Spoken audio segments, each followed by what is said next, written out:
मत जुर्अतो हिम्मत का है इजहार, सीधी बात रिवायात सहाफत का अलंबरदार, सीधी बात।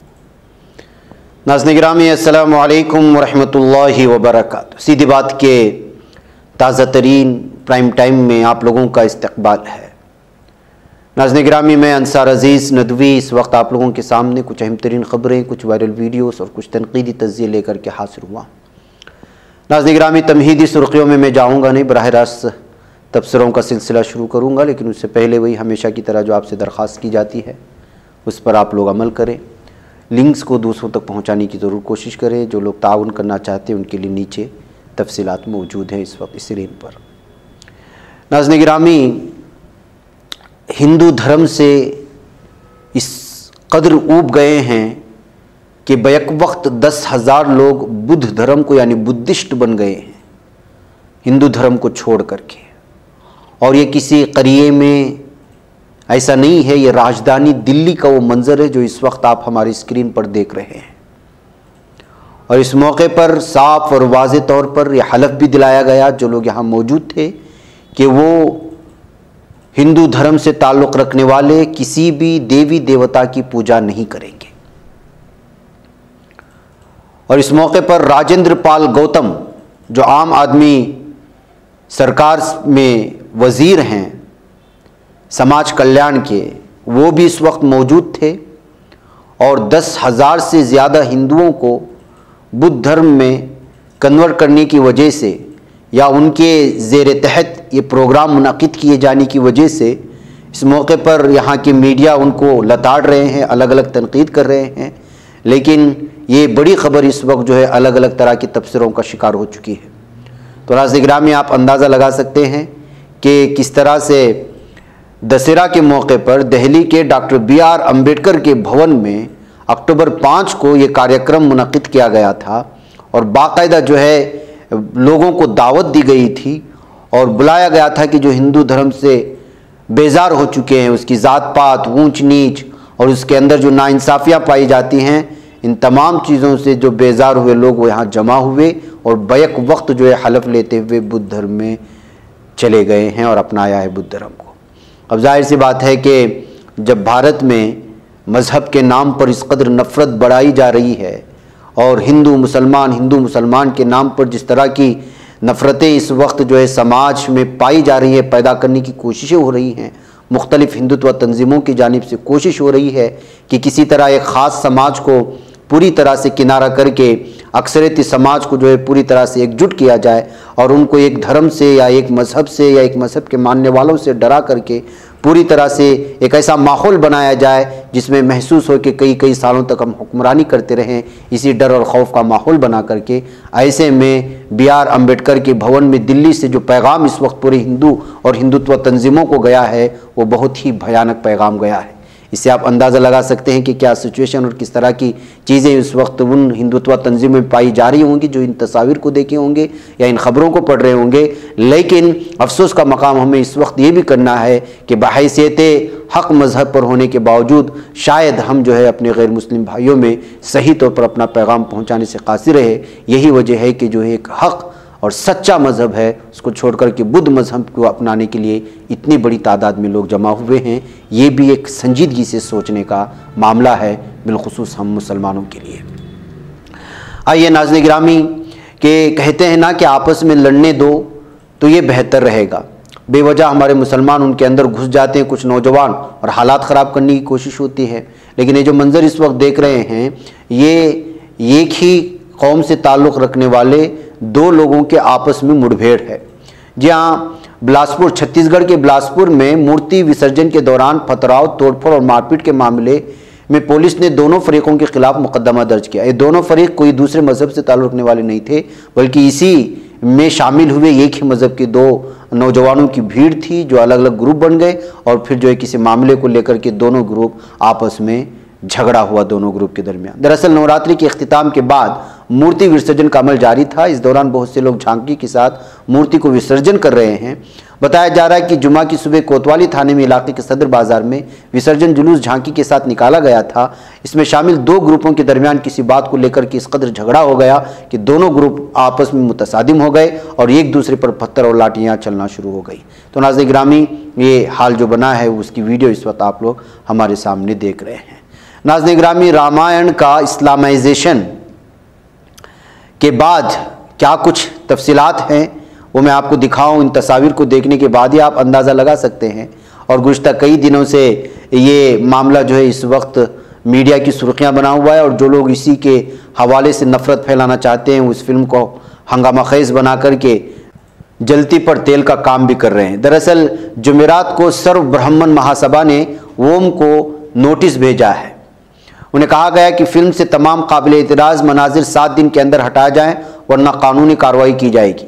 दैनिक हिंदुस्तान में काजल शर्मा की रिपोर्ट के मुताबिक नोटिस सर्व ब्राह्मण महासभा के कौमी सदर सुरेश मिश्रा की जानिब से एडवोकेट कमलेश शर्मा ने भेजा है। नोटिस में कहा गया कि हिदायतकार ने फिल्म में रामायण को इस्लामाइजेशन किया है जिसकी वजह से लोगों के जज्बात मजरूह हुए हैं। लिखा है कि रामायण हमारी तारीख और हमारी रूह है। आदिपुरुष में भगवान हनुमान को मुगल के रूप में दिखाया गया। हनुमान जी की तरह मूंछों के बगैर दाढ़ी वाला कौन सा हिंदू है। ये फिल्म भगवान राम, माँ सीता, भगवान हनुमान और रामायण की मुकम्मल इस्लामाइजेशन है। फिल्म में रावण का किरदार अदा करने वाले सैफ अली खान भी तैमूर या खिलजी की तरह नजर आते हैं। ये फिल्म जज्बात को भड़काकर बाज़ तबकों के दरमियान नफरत फैलाएगी। आपसे गुजारिश है कि आवाम के जज्बात से ना खेले, अपने किए पर 7 दिन के अंदर आवाम से माफ़ी मांगे, तमाम मुकालमे और अक्का से हज़फ कर दे वरना कानूनी कार्रवाई की जाएगी। ये कहते हुए इस वक्त जो है सर्व ब्राह्मण महासभा जो है उसने नोटिस भेजी है। नाज़रीन गिरामी, नफ़रत फैलाने के लिए क्या कुछ कहा जाता है, तारीख के साथ किस तरह खिलवाड़ होता है और एक मुसलमानों के अंदर नफ़रत फैलाने के लिए रावण का चेहरा, एक दाढ़ी और जो है आंखों में काजल लगाए एक मुख्तलिफ किस्म का पेश करके माहौल को किस तरह बिगाड़ने की कोशिश होती है इन लोगों की जानिब से, इसका आप अंदाज़ा लगा सकते हैं। अगर ये फिल्म सामने आए, अभी तो इसका ट्रेलर रिलीज़ हुआ है, पूरी आ जाएगी उस वक्त किस तरह का माहौल बनेगा, किस तरह की नफ़रत बढ़ेगी समाज में, इसका जो है आप अंदाज़ा लगा सकते हैं। जबकि इसके डायरेक्टर, इसमें शामिल लोग सब के सब ऐसा महसूस होता है कि वो लोग इस्लामोफोबिया का शिकार हो चुके हैं। आइए नाज़रीन गिरामी, बात करते हैं वाराणसी की ज़िला अदालत आज ज्ञानवापी मस्जिद और श्रृंगार गोरी मामले पर अहम फैसला सुनाने वाली थी, लेकिन अभी इस सिलसिले में दोनों फरीक़ैन को मज़ीद इंतज़ार करना होगा। फैसला ज्ञानवापी मस्जिद इहाते में मौजूद मुबैना शिवलिंग जिसको कहा जा रहा है, जिसको फव्वारा कहा जाता रहा है, उसकी कार्बन डेटिंग पर सुनाया जाना था। अब इस मामले में अदालत 11 अक्टूबर को फैसला सुनाएगी। दरअसल ज्ञानवापी मस्जिद सर्वे के दौरान वज़ूखाने में शिवलिंग की तरह का एक पत्थर मिला था जिसे हिंदू फरीक ने विश्वेश्वर शिवलिंग होने का दावा किया था। हालांकि मुस्लिम फरीक का मानना है कि वो फव्वारा है जो अरसे दराज से बंद है। इस मामले में हिंदू फरीक ने कार्बन डेटिंग कराने की अर्जी दाखिल की थी, लेकिन मुस्लिम फरीक ने उसकी मुखालिफत की थी। गुज़िश्ता समात में वाराणसी जिला कोर्ट ने फैसला महफूज रख लिया था और कहा था कि 7 अक्टूबर को फैसला सुनाया जाएगा, लेकिन फिर उसकी तारीख आगे बढ़ाई गई है।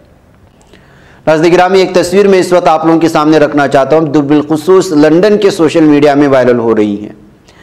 ये तस्वीर है एक ब्रिज की जहाँ पर एक शख्स कूद करके खुदकशी कर लेना चाहता था, लेकिन शायद वो अपनी ज़िंदगी के मसाइल से जूझ रहा था, डिप्रेशन का शिकार था, जो भी था, लेकिन वहाँ से गुजर रहे स्ट्रेंजर्स यानी अजनबियों ने लगभग 1 घंटे तक उसको थामे रखा, उसको खुदकुशी करने से मना करते रहे, उसको समझाते रहे और उसको अलग अलग तरह से बचाने के लिए जिस तरह से उसको पकड़े रखा है उसकी तस्वीर अलग अलग तफसीरों के साथ इस वक्त जो है वायरल हो रही है। और किसी ने खूबसूरत तबसरा इस पर किया कि आज अपने अपने न रहे, लेकिन अजनबी जो है वो किस तरह अपने साथियों को समझते हैं और अपनी ज़रूरी काम को छोड़ करके लगभग 1 घंटे तक इस नौजवान को ब्रिज के यहाँ से उसको बांधे रखा, अपने हाथों से थामे रखा ताकि जो है वो खुदकुशी ना कर सके। आइए नाज़रीन गिरामी, भारत जोड़ो यात्रा में आज एक खूबसूरत तस्वीर देखने को मिली। गौरी लंकेश के सिलसिले में आप जानते हैं जिसका कत्ल कर दिया गया था लंकेश पत्रिके इनकी, और 2007-17 का मामला है और किस कदर उनको मारा गया था उनके घर के सामने से। अब उनकी बहन और उनकी वालिदा इंदिरा लंकेश और कविता लंकेश जो है वो भारत जोड़ो यात्रा में इस वक्त राहुल गांधी के साथ चलते हुए और कदम से कदम मिला करके भारत जोड़ो यात्रा में अपना पैगाम पेश करते हुए नजर आए। ये मंड्या ज़िले का है जो बेल्लूर क्रॉस से ये तस्वीरें आ रही हैं। तो इसको अलग अलग तबसरों के साथ पेश करने की कोशिश हुई और किसी ने तबसरा किया कि वाकई में राहुल गांधी ने भारत जोड़ो यात्रा निकाल करके एक अहम तरीन पैगाम इस वक्त पूरे मुल्क के सामने रखने की कोशिश की है, ये कहते हुए इस तस्वीर को पेश करने की कोशिश हुई है।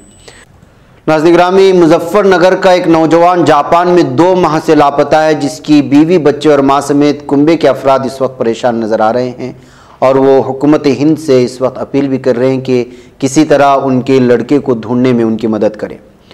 जी हाँ, उन नौजवान की बीवी ने वज़ीर-ए-आज़म नरेंद्र मोदी से अपील की है। मुजफ्फरनगर खालापारा अम्बा विहार के रहने वाला इरशाद अहमद इब्न अकील अहमद गुज़श्ता 13 बरस से जापान में मुकीम था और 4 माह कबल अपने अहल खाना से मिलने के बाद वापस जापान चला गया। 8 अगस्त को अहल खाना ने इरशाद अहमद से व्हाट्सएप के ज़रिए बात की थी, लेकिन उसके बाद से अभी तक कोई राब्ता नहीं हो पाया है और ना ही 9 अगस्त से इरशाद अहमद व्हाट्सएप पर ऑनलाइन आया है। इसी वजह से लवाहिकीन परेशान हैं। चुनांचे लवाहिकीन ने दिल्ली में वाक़ जापान एम्बेसी से रब्ता किया, लेकिन वहाँ से भी लवाहिकीन को कोई तसल्लीबख्श जवाब नहीं मिल पाया, जिसकी वजह से इस वक्त परेशान हाल कुंबे ने जो है अपील की है यहाँ की हुकूमत से, वज़ारत दाखिला और ख़ारिजा से और साथ ही PM मोदी से कि किसी तरह उनके शोहर को जो है ढूंढने में, उनके लख्ते दर को ढूंढने में जो है मदद की जाए और इस सिलसिले में जो है वहाँ की हुकूमत से बात की जाए। नाज़रीन गिरामी, आज मैसूर में एक भयानक कत्ल की वारदात सामने आई हैं, जिसमें सदाकत, जिसकी उम्र 28 साल बताई गई है, दिन दहाड़े इसका कत्ल कर दिया गया है। बताया जा रहा है कि उसका दोस्त हनीफ भी बुरी तरह से ज़ख्मी हुआ है, जिसको एक हॉस्पिटल में दाखिल किया गया है। लश्कर थाने इलाके में मामला दर्ज कर लिया गया है। अब तक जिन लोगों ने हमला किया, हमला करके फ़रार हो चुके हैं। कि ज़ाती दुश्मनी की वजह से हमला हुआ या क्या, ये सारी बातें इस वक्त पुलिस खोज रही है और हमला आवरों के लिए जो मुख्तलिफ़ टीमें तश्कील दे करके गिरफ़्तार करने के सिलसिले में यकीन दहानी करने की बात भी सामने आ रही है। नाज़रीन गिरामी, SDPI ने इस वक्त आयुधा पूजा करते हुए किस तरह से जो है गैरकानूनी हथियारों की घर में रखा जा रहा है और उसका इस्तेमाल किया जा रहा है, उसके ख़िलाफ़ पुलिस किसी भी तरह की कार्रवाई ना कर रही है। इस वजह से उन्होंने अपनी तशवीश का इजहार करते हुए पुलिस से सवाल किया है कि आखिर आयुधा पूजे के आड़ में क्या कुछ चल रहा है। नाज़रीन गिरामी, दशहरा के मौके पर जाहिर सी बात है कि हथियारों की पूजा की जाती है और हथियारों की पूजा के नाम पर इस वक्त घरों में हथियार जमा करने की कोशिश हो रही है, साजिशें हो रही है और पुलिस इस सिलसिले में किसी भी तरह की कोई जो है कार्रवाई नहीं कर रही। इस बात को लेकर के SDPI के दक्षिण कन्नड़ा के ज़िला सदर अबूबकर कुलाई ने जो है सवाल उठाया है और पुलिस से सवाल किया है कि आखिर जो है आयुधा पूजा के नाम पर कब तक हथियार जमा करते रहेंगे और पुलिस कब जो है इस गैरकानूनी हथियार रखने वालों के खिलाफ कार्रवाई करेगी। इसलिए उन्होंने पुरजोर सवाल भी उठाया है। नाज़रीन गिरामी, मुझे इजाज़त दो। अस्सलामु अलैकुम रहमतुल्लाहि व बरकातुहू। बच पाता है कोई सहाफ़ी की निगाहों से, मिलाता है ये लोगों को मोहब्बत की पनाहों से। करम और दर्द मंदी का है एक संसार, सीधी बात अज़ीमत जुर्अतो हिम्मत का है इज़हार, सीधी बात अज़ीमत जुर्अतो हिम्मत का है इज़हार, सीधी बात। ये चैनल हक निगर बनकर कुचल देता है फितनों को।